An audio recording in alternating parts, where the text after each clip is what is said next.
ભરૂચથી જંબુસર અને જંબુસરથી સમગ્ર કાઠિયાવાડને જોડતા નેશનલ હાઈવે નંબર 64 પર આમોદ નજીક ખાડાનું સામ્રાજ્ય જોવા મળી રહ્યું છે.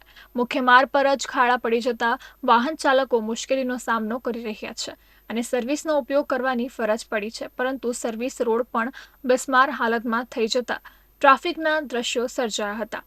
મુખ્ય માર્ગની આસપાસ જ શાળા આવેલી છે, ત્યારે ખુલ્લી ગટર અને ખાડાના કારણે અકસ્માતની દહેશત વ્યક્ત કરવામાં આવી રહી છે. આ માર્ગનું તાજેતરમાં જ કરોડો રૂપિયાના ખર્ચે નવીનીકરણ કરવામાં આવ્યું હતું, પરંતુ વરસાદની શરૂઆત સાથે જ રોડ પર મોટા ખાડા પડી ગયા છે. ત્યારે કોન્ટ્રાક્ટરની બેદરકારીનો ભોગ વાહન ચાલકોએ બનવું પડી રહ્યું છે. માર્ગનું સમારકામ વહેલી તકે કરવામાં આવે એવી માંગ થઈ રહી છે. વરસાદ આવતા પહેલા જે કામગીરી કરવી જોઈતી હતી એ તંત્ર દ્વારા કોઈ કામગીરી કરવામાં આવેલી નથી. આ અધિકારીઓ ના જાણે કેમ આ કામ કરતા નથી, એ સમજ નથી પડતી. આ કેટલી મોટી તકલીફ છે. અહીંયાથી તમે જોઈ શકો છો કે મોટા મોટા સાધનો જે 20 ટાયર 22 ટાયરના સાધનો અહીં જઈ રહેલા છે.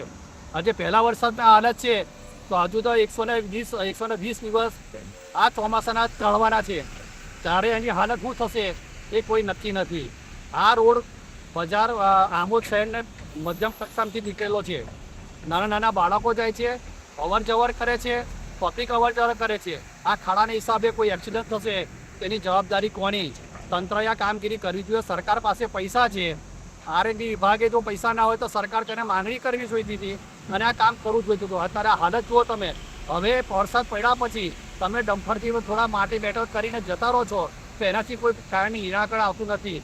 આ જો ટૂંક સમયમાં કામગીરી વ્યવસ્થિત જો કરવામાં નહીં આવે તો રોડ પર સડક પર લોકો ઉતરશે અને કોઈ મોટો એક્સિડન્ટ થશે તેની જવાબદારી તમામ જે તે અધિકારીની રહેશે.